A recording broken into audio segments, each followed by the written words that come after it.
What happens when a man everyone overlooks quietly takes back everything? My daughter-in-law thought she could leave my 9-year-old granddaughter at the airport like unwanted luggage and take my son and her kids on a luxury trip, all on my dime. Hours after her cruel text, I made one call, and their dream vacation turned into a nightmare, while my granddaughter's future changed forever. The kitchen smelled like burnt toast and broken promises. I watched my 9-year-old granddaughter Cleo carefully fold her clothes into a small backpack, her movements precise and hopeful. She'd been talking about this family trip to Costa Rica for weeks, counting down the days on a handmade calendar she'd taped to her bedroom wall. "Grandpa Henry, do you think they have butterflies there?" Cleo asked, her voice carrying that particular mix of excitement and uncertainty that had become her default tone whenever discussing plans that involved her stepmother. I looked up from my coffee, studying her face. At 61, I'd learned to read the subtle signs of anxiety in the people I loved. Cleo's shoulders were slightly hunched, and she kept glancing toward the living room where her stepmother Tara was barking orders at her own children. "Thousands of them, sweetheart," I said, crouching down to help her zip the overstuffed bag. "Blue morphos the size of your hand, and tiny ones that look like flying jewels." Cleo's smile was radiant, but it flickered when Tara's voice cut through our moment. "Jace! Leora! Get your bags in the car now. We're already running late, and I refuse to miss our flight because you two can't follow simple instructions." I watched my son Greg scramble around the living room, collecting passports and boarding passes with the frantic energy of a man who'd long ago stopped making his own decisions. At 40, he'd somehow become a supporting character in his own life, deferring to Tara's increasingly unreasonable demands while I quietly funded their lifestyle from the background. The irony wasn't lost on me. 3 months ago, my latest tech startup had been acquired for $12 million. Tara saw it as validation that I was her personal ATM. Greg saw it as relief from having to actually support his family. I saw it as Cleo's future, a future I was already quietly protecting in ways they couldn't imagine. "Cleo, honey, are you ready?" I called, though I could see she'd been ready for an hour. "More than ready, Grandpa." Tara appeared in the kitchen doorway, her expression immediately souring when she saw Cleo's packed bag. At 38, my daughter-in-law had perfected the art of looking perpetually inconvenienced by other people's existence, especially when that person was my granddaughter. "Cleo, why is your bag so big? We talked about packing light." "I just brought some books and—" "Books? You're going to one of the most beautiful places on earth, and you want to sit around reading?" Tara's voice carried that particular edge that made Cleo shrink into herself. I stood up slowly, my engineer's mind already cataloging the small cruelties I'd witnessed over the past 2 years. The way Tara forgot to include Cleo in family photos, how she'd conveniently book restaurant reservations for 4 instead of 5, the way she'd buy matching outfits for Jace and Leora but leave Cleo out. "Reading is never a bad thing," I said quietly. Tara's laugh was sharp. "Of course you'd say that. You've never understood what it takes to raise well-rounded children." Greg appeared behind her, car keys jingling. "Dad, thanks again for covering the trip. The resort looks incredible." "Anything for family?" I replied, though the word family felt increasingly hollow. The drive to the airport was tense. I sat in the back with Cleo while Tara orchestrated the seating arrangements to ensure her own children had the best spots. Cleo pressed her face to the window, watching the city blur past, her excitement still intact despite the growing signs that this trip might not go as she'd hoped. At the terminal, the reality of Tara's intentions became clear. "Okay, everyone grab your bags," Tara announced as we reached the international departures gate. "Jace, Leora, stay close. Greg, did you remember the travel insurance documents?" Cleo shouldered her backpack, bouncing slightly on her toes. "What gate are we at?" Tara turned to her with a smile that didn't reach her eyes. "Oh, sweetie, there's been a change of plans." A sudden chill washed through me. "What kind of change?" Cleo asked, her voice smaller now. "Well, you know how you've been having trouble in school lately, with your attitude and all?" Cleo's face crumpled in confusion. "What trouble? I made honor roll last month." "That's not the point," Tara continued, her voice taking on that false sweetness she used when she wanted to appear reasonable to onlookers. "We've decided this trip should be a reward for good behavior, and frankly, you haven't earned it." I stepped forward. "Tara, what are you talking about? Cleo's been looking forward to this for weeks." "Henry, please. This is a parenting decision." She turned back to Cleo, who was now fighting back tears. "You're going to stay with Grandpa Henry for the week. Think of it as grounding with a fun twist." The words hit me like a physical blow. I watched my granddaughter's face cycle through confusion, hurt, and finally, that terrible resignation that no 9-year-old should ever have to master. But I packed everything. I researched the butterflies. I learned some Spanish phrases. And that's wonderful, honey, Tara said, already turning away. You can practice them with Grandpa. Greg, to his eternal shame, said nothing. He avoided my eyes as he hefted his own suitcase, choosing the path of least resistance as always. This is ridiculous, I said, my voice carrying the authority that had once commanded engineering teams and boardrooms. Cleo is part of this family. Henry? Tara's mask slipped for just a moment, revealing the cold calculation underneath. She's Greg's daughter, and we've made our decision. End of discussion. I watched in stunned silence as they walked toward the security checkpoint, Jace and Leora chattering excitedly about the adventure ahead, while Cleo stood frozen beside me like a piece of forgotten luggage. Grandpa? Cleo's voice was barely a whisper. Did I do something wrong? I knelt down and pulled her into a hug, my mind already shifting into the methodical planning mode that had built my career and my fortune. No, sweetheart. You did absolutely nothing wrong. My phone buzzed 2 hours later as Cleo and I sat in my living room, sharing a pizza and watching nature documentaries about Costa Rica. The text was from Tara. She's grounded. She stays with you. Don't make this harder than it needs to be. I stared at the message for a long moment, then quietly set my phone aside. Cleo was curled up next to me, finally smiling as she watched a blue morpho butterfly emerge from its chrysalis on screen. Grandpa, can we go see butterflies sometime? Just you and me? Absolutely, I said, already reaching for my phone to make the first of several very important calls. What Tara didn't know was that the quiet, overlooked grandfather she'd just dismissed had spent 40 years solving complex problems with methodical precision. And she just presented me with the most important problem of my life, protecting Cleo's future from people who saw her as disposable. The butterfly on screen spread its wings and took flight, and I smiled. That evening, after Cleo had fallen asleep in the guest room, her room really, since she spent more nights at my house than her official home, I sat in my workshop, surrounded by the organized chaos of a lifetime spent building things that mattered. The workshop had been my sanctuary since retiring from engineering 2 years ago. Circuit boards and prototype components shared space with legal documents and financial statements. Tonight, though, I wasn't focused on technology. I was focused on patterns. Engineers are trained to see patterns, and the pattern of Tara's behavior toward Cleo had been escalating for months. I pulled out a notebook I'd been keeping, not out of paranoia, but out of the same methodical documentation habits that had made me successful in business. March 15th, Cleo's birthday party. Tara forgot to order a cake, claimed the bakery was closed, made cupcakes for Jace's friend's party the same week. April 3rd, spring break, family trip to Disney World. Cleo got food poisoning the night before. Suspicious timing. Tara insisted they couldn't cancel, took her own kids anyway. May 20th, school awards ceremony. Cleo receiving honor roll recognition. Tara scheduled dentist appointments for Jace and Leora at the same time, claimed she couldn't be in 2 places at once. Each incident, taken alone, could be explained away. Together, they formed a clear picture of systematic exclusion. But today's airport abandonment wasn't subtle manipulation. It was outright cruelty. My phone rang, interrupting my thoughts. Mrs. Doyle from next door. Henry, dear, I saw you come home with Cleo earlier. I thought she was supposed to be going on that big trip. Margaret Doyle had been my neighbor for 15 years. At 65, she was sharp as a tack and had no patience for nonsense. She'd also become something of a surrogate grandmother to Cleo, often watching her when Greg and Tara went out. Change of plans, I said carefully. The single syllable carried volumes of disapproval. That poor child was so excited. She showed me her little Spanish phrasebook yesterday. She still has it. Henry, I hope you don't mind me saying this, but that woman treats Cleo like she's invisible. It's not right. I know, Margaret. What are you going to do about it? I looked at the financial documents spread across my workbench. Bank statements showing the steady stream of money flowing from my accounts to Greg's. Credit card bills for family expenses that somehow never included Cleo. Investment statements for the startup that had just made me wealthy beyond my previous dreams. I'm going to fix it, I said quietly.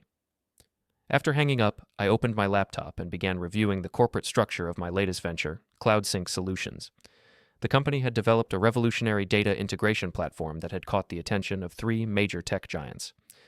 The bidding war had resulted in a sale price that still felt surreal.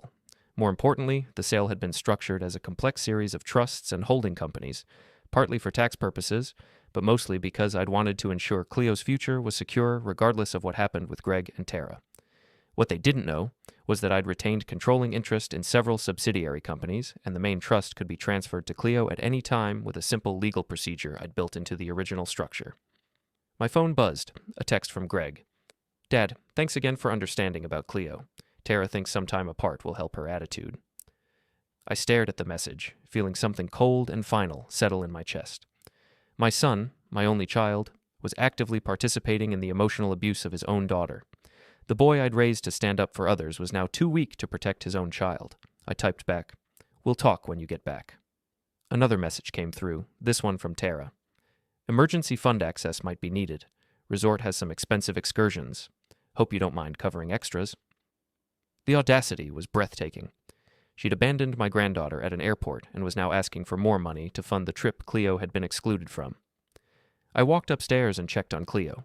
She was sleeping peacefully, clutching a stuffed butterfly I'd bought her for her 8th birthday. Her Spanish phrasebook lay open on the nightstand, and I could see where she'd practiced writing "Hola, me llamo Cleo" in careful cursive. Standing there in the doorway, I made a decision that would change everything. I went to my home office and pulled out a secure folder I kept in my safe. Inside were documents my lawyer, Carmen Rivera, had prepared months ago, contingency plans I'd hoped I'd never need, emergency custody paperwork, trust transfer documents, corporate restructuring forms. Carmen had thought I was being paranoid when I'd asked her to prepare these documents. "Henry, you can't just take custody of your granddaughter because you don't like your daughter-in-law's parenting style." "What if it's more than style?" I'd asked. "What if it becomes neglect? Then we'd need documentation, evidence, a clear pattern of behavior that puts Cleo's welfare at risk." I'd started documenting everything after that conversation. Photos of Cleo sitting alone while her step-siblings played, screenshots of social media posts featuring family fun that somehow never included her, video recordings of Tara's casual cruelties, captured during family dinners and holiday gatherings. Today's airport incident wasn't just another data point. It was the smoking gun. I opened my laptop and began typing an email to Carmen. "The situation we discussed has escalated. I need to move forward with the custody and trust transfer documents. Cleo was abandoned at the airport today. I have witnesses." Before sending it, I opened another browser window and logged into my banking portal. Greg's account showed a balance of $47,000, money I'd transferred over the past 6 months to cover their mortgage, car payments, and daily expenses.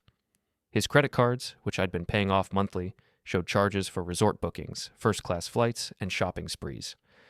I created a spreadsheet, documenting every transfer, every payment, every dollar I'd spent supporting a family that had just discarded the most vulnerable member like unwanted baggage. Then I did something I'd never done before. I set up account alerts for any charges over $100. If they wanted to play games with Cleo's well-being, they'd discover that their financial safety net had some very specific terms and conditions. My phone buzzed again. Another text from Tara. "Forgot to mention, Cleo's been having nightmares lately. Probably needs counseling. Can you handle that while we're gone? Thanks." The casual dismissal of Cleo's emotional needs that were probably caused by Tara's own treatment, was the final straw. I screenshotted the message and added it to a growing folder of evidence. Then I sent the email to Carmen and added a single line. "This ends now." I was still awake at 2 a.m., planning, when Cleo appeared in my office doorway, rubbing her eyes. "Grandpa? Are you okay? I heard typing." "Just working on something, sweetheart. Go back to bed." She padded over and climbed into my lap, something she'd been doing since she was tiny. "Are they coming back?" "Yes." "Do I have to go with them when they do?" The question hung in the air between us, heavy with implications. Cleo was 9 years old, but she'd already learned that her place in her father's new family was precarious at best. "What do you want to happen?" I asked carefully. "I want to stay with you. Is that bad?" I hugged her tighter. "No, sweetheart. That's not bad at all." "Will they let me?" I looked at my computer screen, filled with legal documents and financial statements and carefully documented evidence of systematic emotional neglect. "Let me worry about that," I said. The next morning, I made Cleo pancakes shaped like butterflies while she told me about her dreams of visiting cloud forests and seeing quetzal birds. Her resilience amazed me. Less than 24 hours after being abandoned by her family, she was already adapting, finding joy in small moments. "Grandpa, do you think Dad will bring me back a souvenir?" I flipped a pancake, buying time to formulate an answer that wouldn't destroy her remaining hope in her father's love. "I think your dad loves you very much, but sometimes adults make decisions that are hard to understand." "Tara says I'm difficult." "Tara says a lot of things." Cleo considered this while drowning her butterfly pancakes in syrup. "Mrs. Noren at school says difficult is just another word for interesting." "Mrs. Noren sounds like a smart teacher." "She is. She says I ask good questions, even when they're hard to answer. I sat down across from her, studying her face. Cleo had her father's dark eyes, but her late mother's stubborn chin. Veda had been gone for 3 years now, taken by cancer when Cleo was only 6. Greg had met Tara 8 months later, and the whirlwind romance had resulted in marriage within a year. "Can I ask you a hard question?" Cleo said. "Always." "Why doesn't Tara like me?" The question I'd been dreading. I set down my coffee cup and chose my words carefully. Sometimes when adults are scared or insecure, they make other people feel small to make themselves feel bigger. It's not about you, Cleo. It's about her. But why does Dad let her? That was the question that kept me awake at night. I don't know, sweetheart. I really don't know. After breakfast, I drove Cleo to school and had a quiet conversation with her teacher, Mrs. Noren. I explained that Cleo would be staying with me for the foreseeable future and that there might be some family changes coming. "Is Cleo okay?" Mrs. Noren asked, her concern evident. "She will be."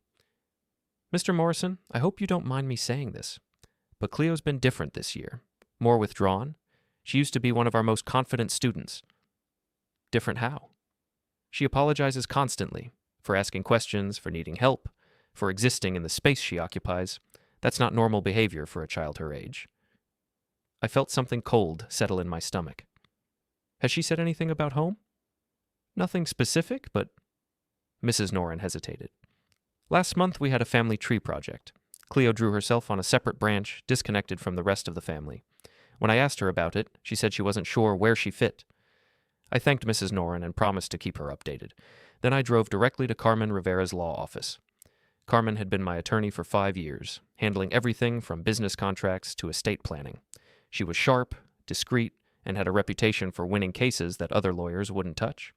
Her office was in a converted Victorian house downtown, all hardwood floors and built-in bookshelves that spoke of old-school competence. "Henry, I got your email. Tell me exactly what happened." I laid out the airport incident in detail, then shared the screenshots of Tara's texts and the documentation I'd been keeping. Carmen listened without interruption, taking notes in her precise handwriting. "This is good," she said finally. "The abandonment incident, combined with the pattern of exclusion you've documented, gives us a strong foundation for an emergency custody petition." "What about Greg? He's still her father." "He was present when she was abandoned and did nothing to intervene. That's going to be a problem for him." Carmen flipped through her notes. "The bigger question is financial. Custody battles are expensive, and Tara will fight this." I smiled for the first time in 24 hours. Money won't be an issue. "The CloudSync sale?" "Among other things." I pulled out another folder. "I want to show you something else." The documents inside represented months of careful planning. Trust structures, corporate transfers, and financial instruments that would ensure Cleo's future regardless of what happened with the custody case. "Henry, this is comprehensive." I've been thinking about Cleo's future for a long time. The airport incident just accelerated my timeline. Carmen studied the trust documents. "You're transferring the majority of your CloudSync proceeds to Cleo?" "Not just the proceeds. I retained controlling interest in 3 subsidiary companies. As of this morning, Cleo owns 60% of a portfolio worth approximately $8 million. She's 9 years old. The trust doesn't vest until she's 18, but it generates income that can be used for her care, education, and welfare. Whoever has custody of Cleo will need to account for every penny." Carmen leaned back in her chair. "You're not just seeking custody. You're making it financially advantageous for the court to award it to you. I'm ensuring that Cleo's best interests are aligned with practical realities." "What about Greg and Tara's finances?" I pulled out my phone and showed her the banking app. Greg's account is funded entirely by transfers from my accounts. His credit cards are paid by my business accounts. Their mortgage, car payments, insurance, everything runs through me. "And you can stop those transfers at any time." "I can do more than that." I showed her another screen. "I can reverse transfers made in the past 30 days if I can demonstrate they were obtained under false pretenses." Carmen's eyebrows rose. "The vacation funding?"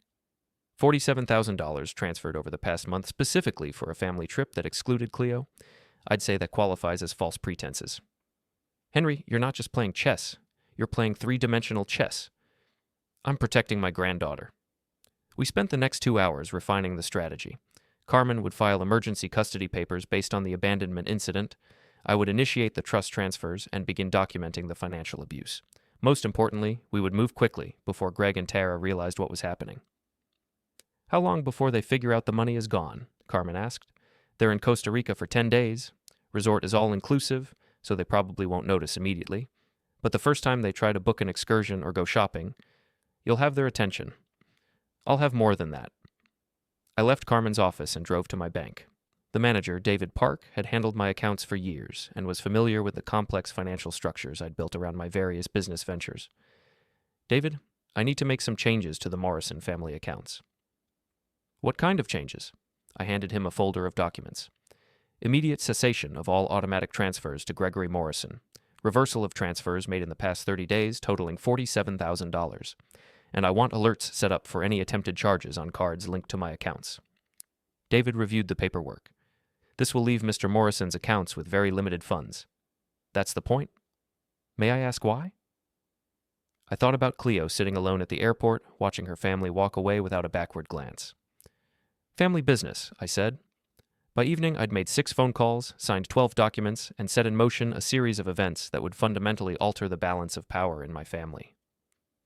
Cleo was doing homework at my kitchen table, occasionally asking for help with math problems, blissfully unaware that her entire future had just changed. My phone buzzed with a text from Greg. Dad, having an amazing time. Kids love the beach. Thanks again for making this possible. I looked at Cleo, carefully working through a long division problem, and typed back, Glad you're enjoying yourselves. It was the last supportive message I would ever send my son. 3 days into their Costa Rica trip, the first cracks appeared. I was helping Cleo with a science project about butterfly migration when my phone rang. Greg's name flashed on the screen, and I let it go to voicemail.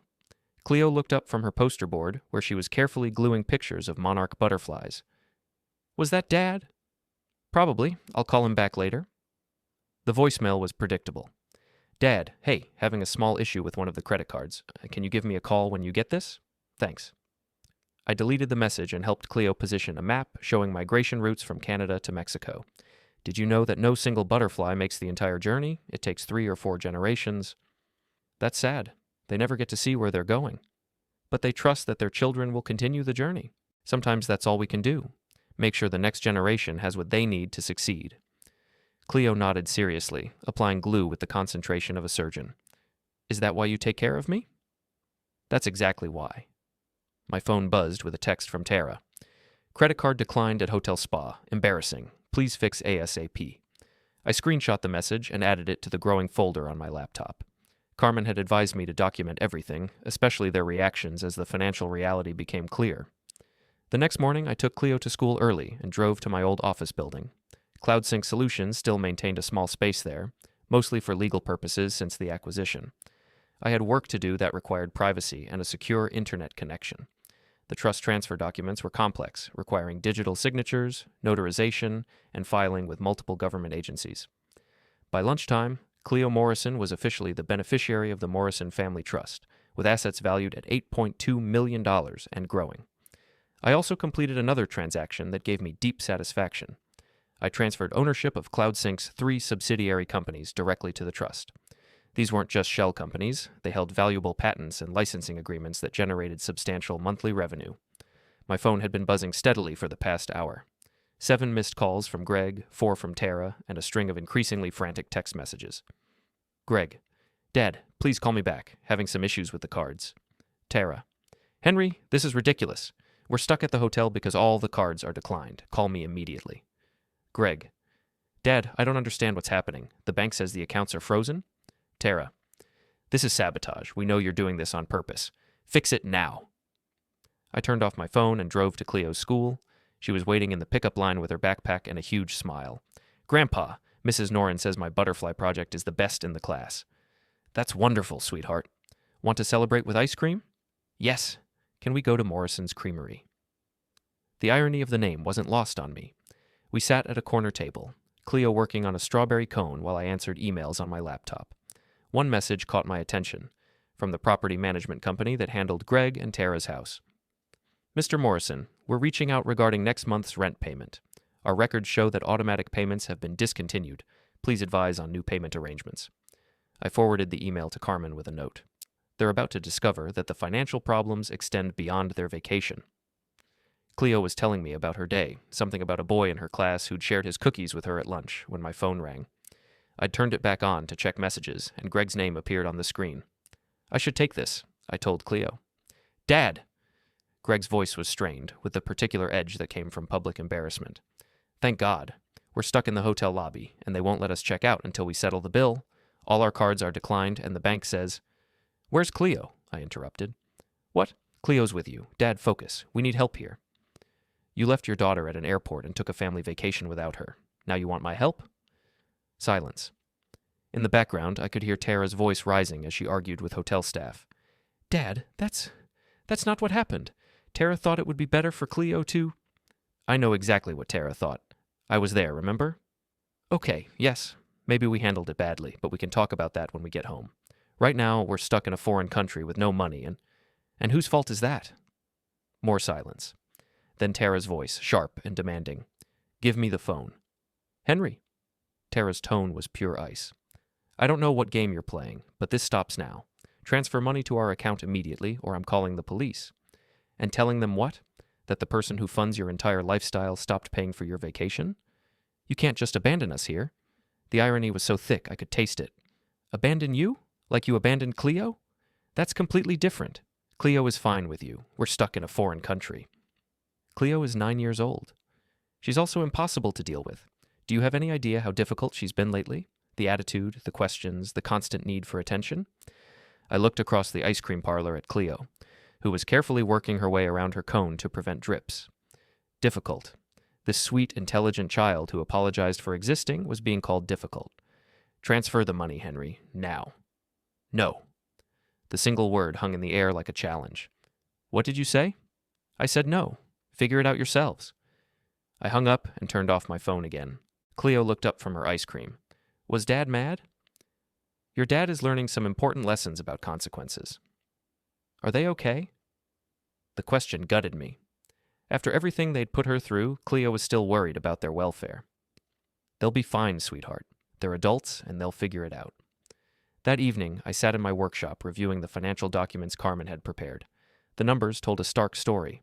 Over the past 2 years, I'd transferred nearly $200,000 to support Greg's family. Mortgage payments, car loans, credit cards, insurance, groceries, utilities, clothing, entertainment, everything. In return, they'd systematically excluded Cleo from family activities, undermined her confidence, and finally abandoned her at an airport like unwanted luggage. The money wasn't just about support, it was about control. As long as I was paying for everything, I had leverage. But I'd been too polite, too respectful of Greg's pride as a father and husband to use that leverage to protect Cleo. That politeness ended at the airport. I opened my laptop and began drafting an email to Greg and Tara's mortgage company, their car loan providers, and their insurance companies. Each message was brief and professional. Please be advised that automatic payments from Morrison Holdings for the above referenced accounts will cease immediately. Future payment arrangements should be made directly with the account holders. I scheduled the emails to send in the morning, then created a spreadsheet showing the true cost of their lifestyle. Mortgage, $3,200 monthly. Car payments, $100 monthly. Insurance, $800 monthly. Credit cards, averaging $2,500 monthly. Utilities, groceries, entertainment, clothing for 3 children. It added up to nearly $9,000 per month. Without my support, Greg's teacher salary of $4,200 per month wouldn't cover half their expenses. My phone had 17 missed calls and 43 text messages. I scrolled through them, screenshot the most revealing ones, and added them to Carmen's evidence folder. The last message, sent an hour ago, was from Greg. Dad, please. I know we messed up with Cleo. We can fix this. Just help us get home, and we'll talk about everything. I stared at the message for a long time. My son was finally acknowledging that they'd messed up with Cleo, but only because he needed something from me. Not because he'd realized the damage they'd done to his daughter's emotional well-being, not because he'd recognized the cruelty of abandoning a 9-year-old at an airport, but because his credit cards were declined. I typed back, Cleo and I will pick you up at the airport when you get home. We'll talk then. It was the first truthful message I'd sent in days. We would definitely talk when they got home, but the conversation was going to be very different from what Greg was expecting. Upstairs, Cleo was reading in bed, her Spanish phrase book forgotten on the nightstand. I knocked on her door frame. Ready for lights out? Grandpa, can I ask you something? Always. Are you sad that I'm staying here instead of going on the trip? I sat on the edge of her bed. Cleo, having you here is the best thing that's happened to me in years. Really? Really. You make every day better just by being yourself. She smiled and hugged her stuffed butterfly. I love you, Grandpa. I love you too, sweetheart. More than you'll ever know. As I turned off her light, I made a silent promise.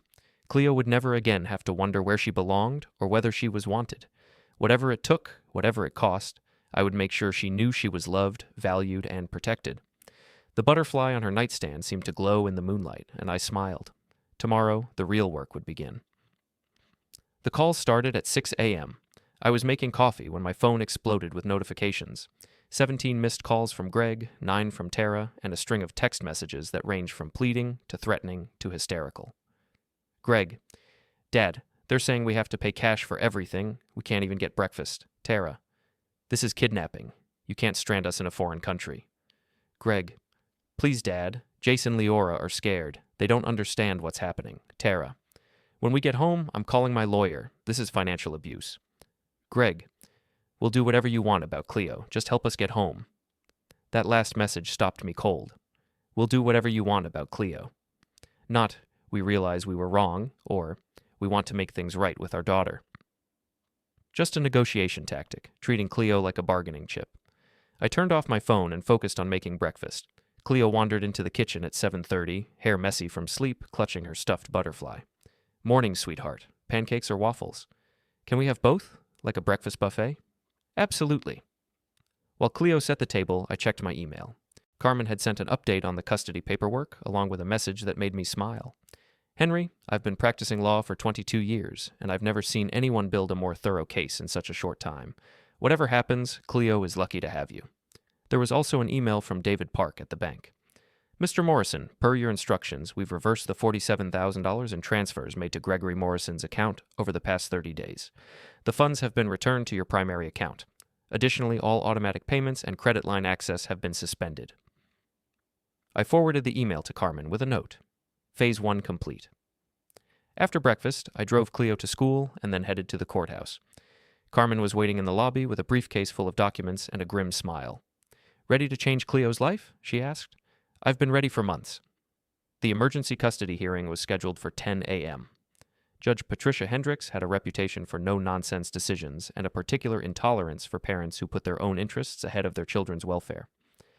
Your Honor, Carmen began, we're seeking emergency custody of Cleo Morrison based on abandonment by her father and stepmother, documented emotional neglect, and a pattern of exclusion from family activities. She laid out the case methodically. The airport incident, the text messages, the financial records showing expenditures for family activities that never included Cleo, and statements from Cleo's teacher about her declining emotional state. The judge reviewed the evidence in silence, occasionally making notes. When Carmen finished, Judge Hendricks looked up with a frown. Mr. Morrison, this is quite an accusation against your son. Are you certain you want to proceed with this course of action? Your Honor, my granddaughter was abandoned at an airport and told she wasn't worthy of a family vacation. I'm certain. And the father's response to these allegations? He's currently in Costa Rica, Your Honor. He was present when Cleo was abandoned and chose to proceed with the vacation rather than protect his daughter. Judge Hendricks made another note. I'm granting temporary emergency custody to Henry Morrison, pending a full hearing when the father returns. Mr. Morrison, you understand this is temporary? Yes, Your Honor. Good. I also want a full psychological evaluation of the child and a home study completed within 30 days. If there's been emotional abuse, we need to document it properly. I felt a weight lift from my shoulders. It wasn't permanent yet, but Cleo was safe. My phone had been buzzing constantly throughout the hearing. When I finally checked it outside the courthouse, I found 23 new messages. The tone had shifted from demanding to desperate. Greg. Dad, we're at the airport, but they won't let us board without paying the hotel bill. It's $8,000. Tara. This is insane. We're American citizens. You can't just abandon us. Greg.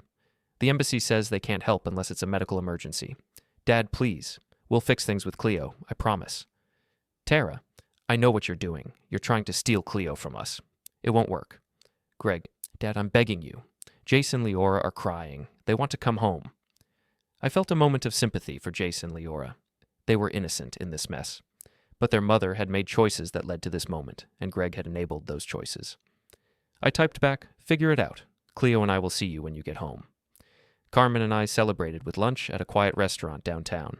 She outlined the next steps: the psychological evaluation, the home study, and preparation for the full custody hearing. "What about the financial aspect?" she asked. I pulled out my phone and showed her the banking app. Greg's account balance is currently negative $847.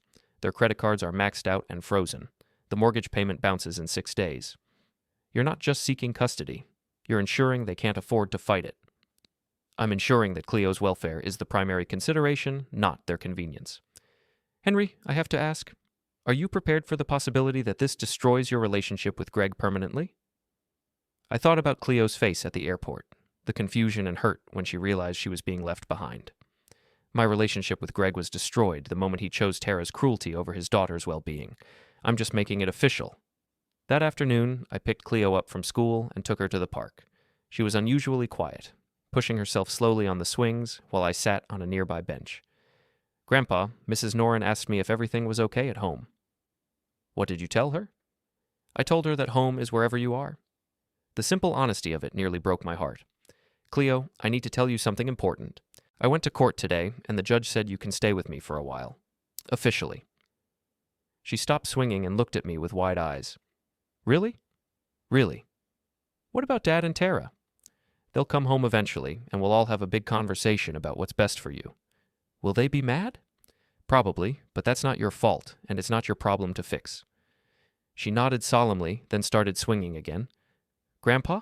"Yes?" "I'm not really grounded, am I?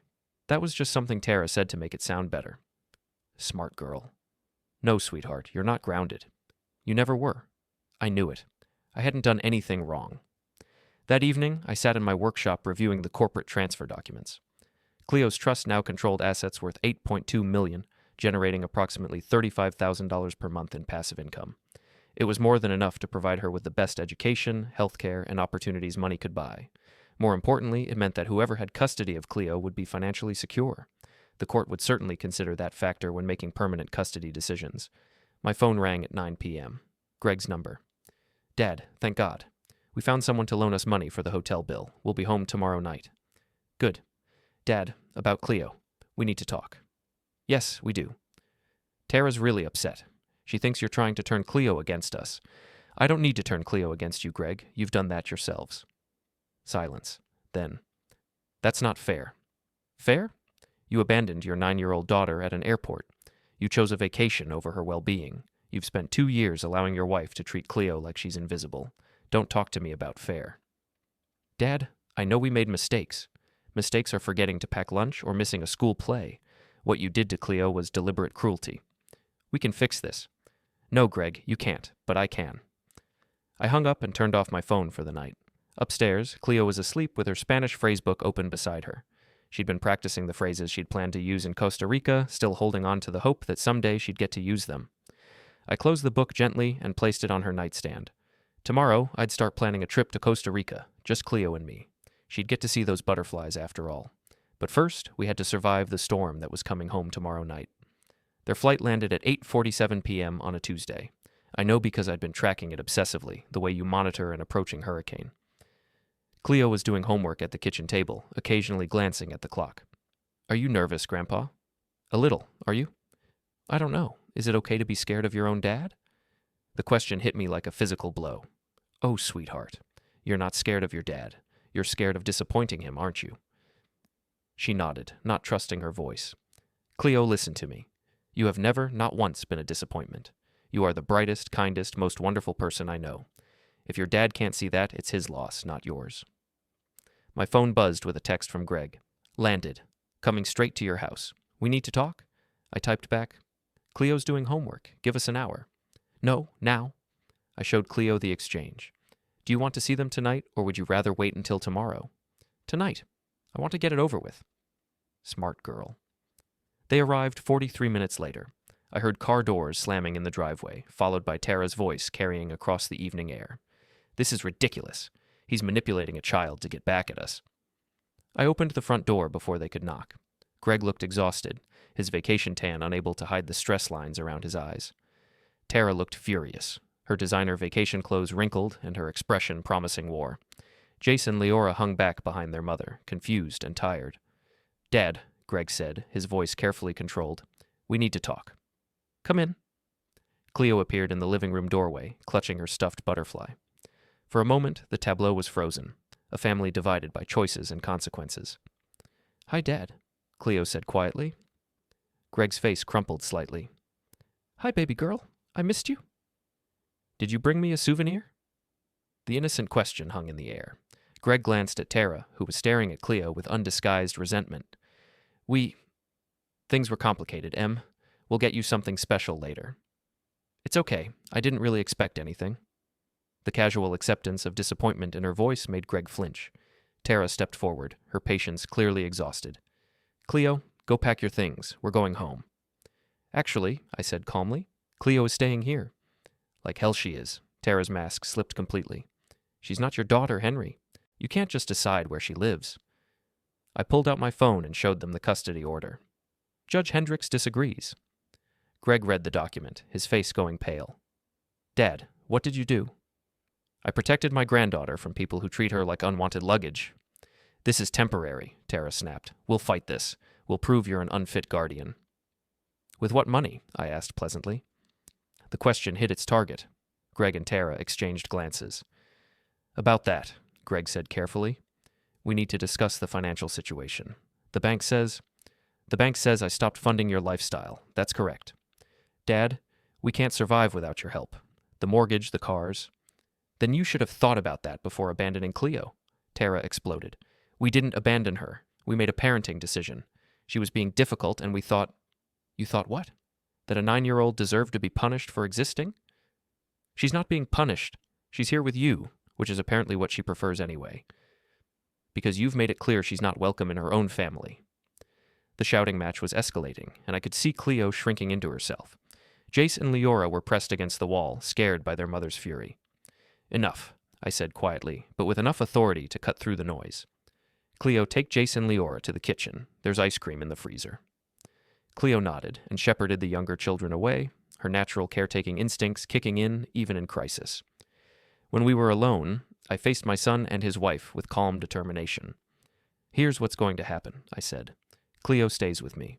The custody order is temporary, but I have documentation of systematic emotional neglect, abandonment, and exclusion.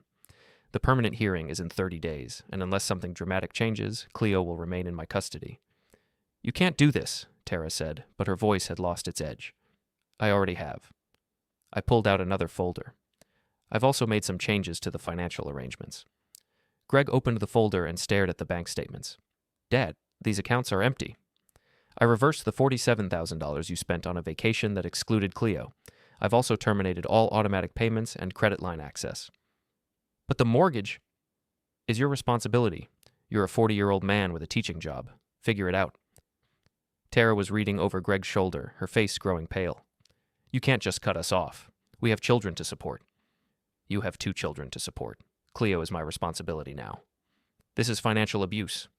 This is consequences. Greg looked up from the papers, his expression desperate. Dad, please. I know we handled things badly with Cleo, but we can fix this. We can do family counseling, we can... Greg, you stood in an airport and watched your wife abandon your daughter. You chose a vacation over your child's emotional well-being. You've spent 2 years allowing Cleo to be treated like a second-class citizen in her own family. There's no fixing that. She's my daughter. Then act like her father. The words hung in the air between us. Greg's face crumpled, and for a moment I saw the boy I'd raised, the one who used to defend underdogs on the playground. I don't know how, he whispered. It's too late to learn, I said gently. Cleo deserves better than your good intentions. Tara was scrolling through her phone, probably calculating their financial situation. We'll lose the house. Probably. The cars? Definitely. You're destroying our lives. You destroyed Cleo's childhood. I'm just evening the score. From the kitchen came the sound of children's laughter, Cleo making Jace and Leora feel better despite her own turmoil. The contrast with their mother's selfishness was stark. There's one more thing, I said, pulling out the final set of documents. Greg read the corporate transfer papers, his confusion evident. I don't understand. What is this? Cleo now owns controlling interest in my business holdings. The trust is worth approximately $8 million. Silence. Tara's phone clattered to the floor. $8 million? Greg's voice was barely audible. plus ongoing revenue from patent licensing and subsidiary companies. Cleo will never want for anything. But that was supposed to be my inheritance, our family's future. Cleo is your family, or she was, until you threw her away. Tara found her voice. This is about money. You're buying Cleo's love. I'm securing Cleo's future, something you never bothered to consider. We can contest this. We can prove you're manipulating her. Feel free to try. But remember, you'll be fighting an $8 million trust fund with no money and no lawyer. Good luck with that. The reality of their situation was finally sinking in.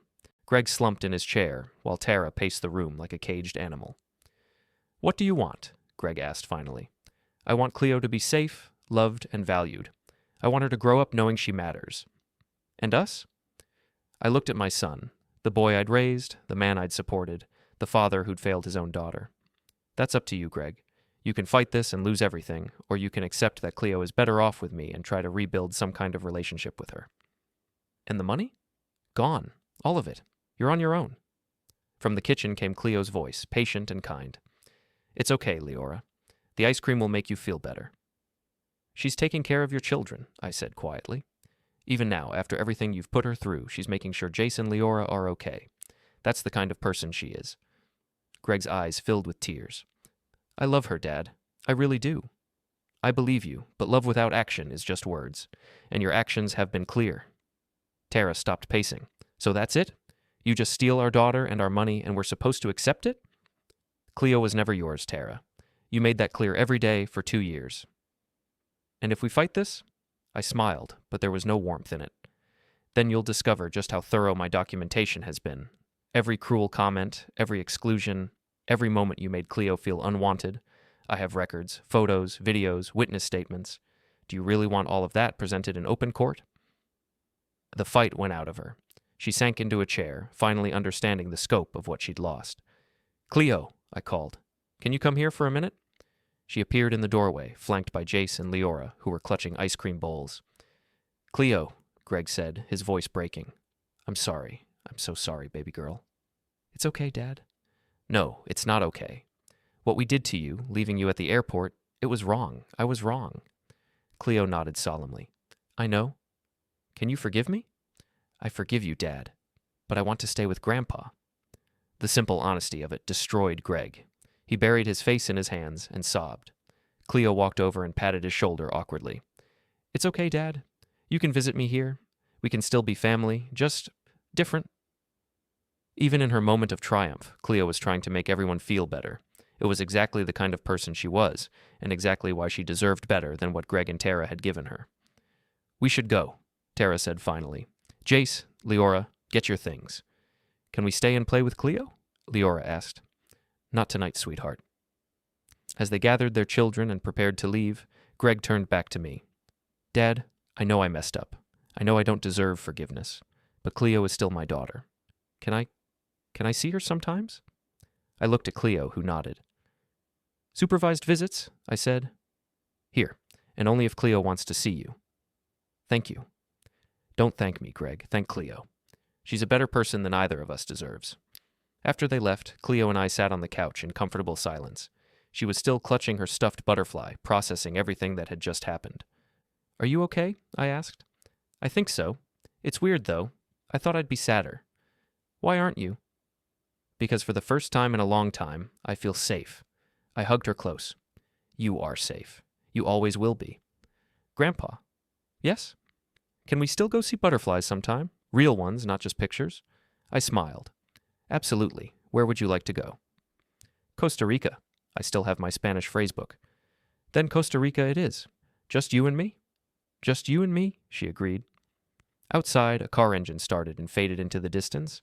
Inside, Cleo fell asleep against my shoulder, finally at peace. The butterfly migration was complete. Cleo had found her way home.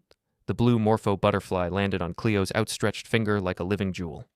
We were standing in the cloud forest of Monteverde, Costa Rica, surrounded by the very butterflies she'd dreamed about during those dark days when her family made her feel invisible.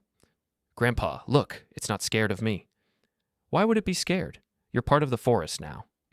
Cleo giggled, carefully holding still as the butterfly explored her hand. She'd grown 3 inches in 6 months and gained a confidence that radiated from her like sunlight.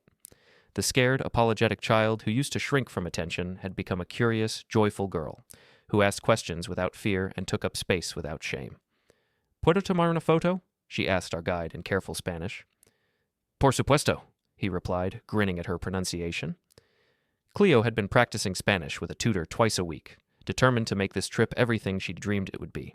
We'd been in Costa Rica for 5 days, and she'd successfully ordered food, asked for directions, and made friends with local children using her growing vocabulary. The custody hearing had been finalized 3 months ago. Judge Hendricks had reviewed the psychological evaluation, which showed Cleo thriving in my care, the home study, which praised our bond, and the evidence of systematic emotional neglect, which had made the judge visibly angry. The ruling was swift and decisive, permanent custody to me, with supervised visitation rights for Greg. Tara had fought it initially, hiring a lawyer with money borrowed from her parents.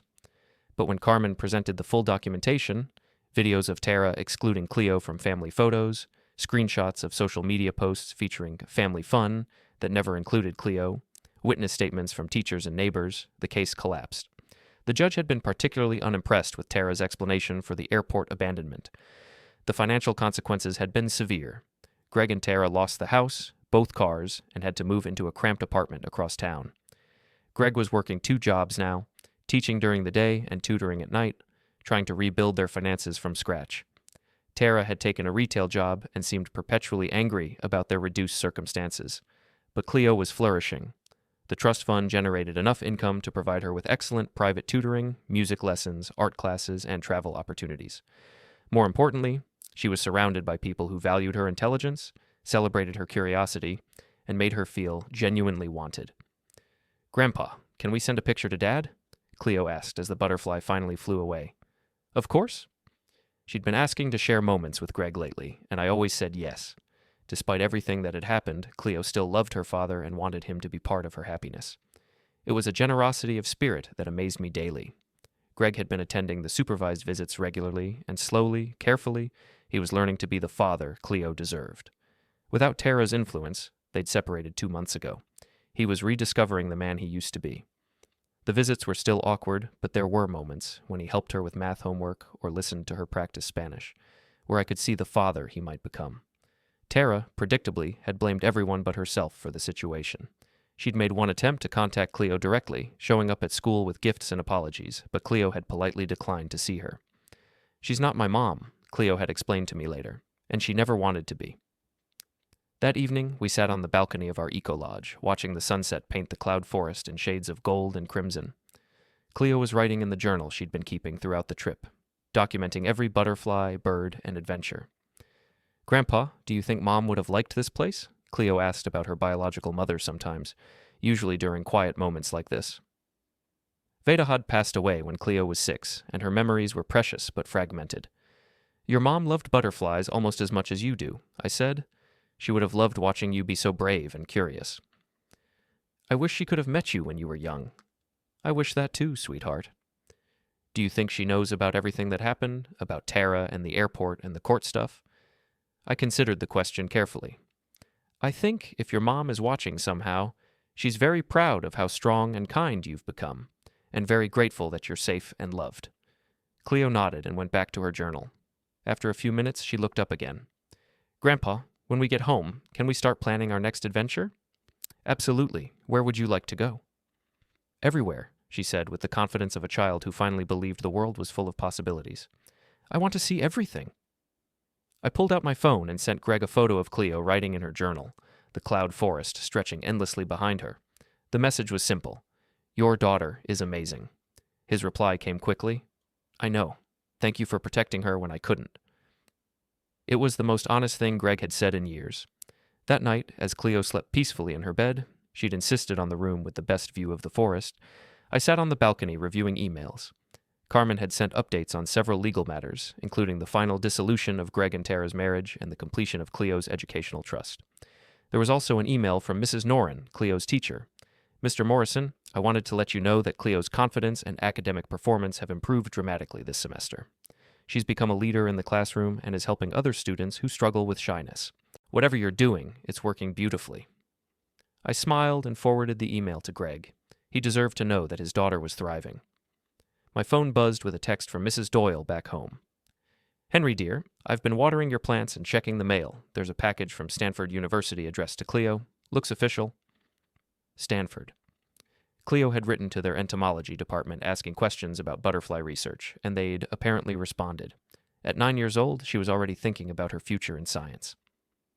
I looked through the open door at Cleo, sleeping peacefully under a mosquito net, her Spanish phrasebook and butterfly field guide on the nightstand beside her. 6 months ago, she'd been a scared, unwanted child who apologized for existing. Now she was a confident, curious girl who wrote to universities and planned adventures and took up space in the world without fear. The transformation hadn't been magic. It had been love, consistency, and the simple recognition that Cleo Morrison was a person worth protecting and celebrating. My phone buzzed again. Another text from Greg. Dad, I know I don't deserve to ask, but when you and Cleo get back, could I take her to dinner? Just the two of us? I want to try to be better. I typed back, ask Cleo. It's her choice. Thank you. I set my phone aside and listened to the sounds of the cloud forest, insects chirping, leaves rustling, the distant call of a quetzal bird. Somewhere in the darkness, thousands of butterflies were sleeping, preparing for another day of flight. Tomorrow, Cleo and I would hike to a waterfall where blue morphos gathered in the morning light. She'd practice her Spanish with local guides, take hundreds of photos, and probably discover something that would spark a dozen new questions about biology, ecology, and the interconnectedness of life. But tonight, she was simply a 9-year-old girl sleeping safely in a place she'd dreamed of visiting, protected by someone who loved her unconditionally, with a future as bright and limitless as the butterflies she adored. The migration was complete. Cleo had found her way home, and home had turned out to be everywhere she was loved and valued and free to spread her wings. In the distance, a nightbird called out, and I smiled. Tomorrow would bring new adventures, new discoveries, and new reasons to celebrate the remarkable person Cleo was becoming. But tonight, all was well in our small corner of the world. The butterfly had finally learned to fly.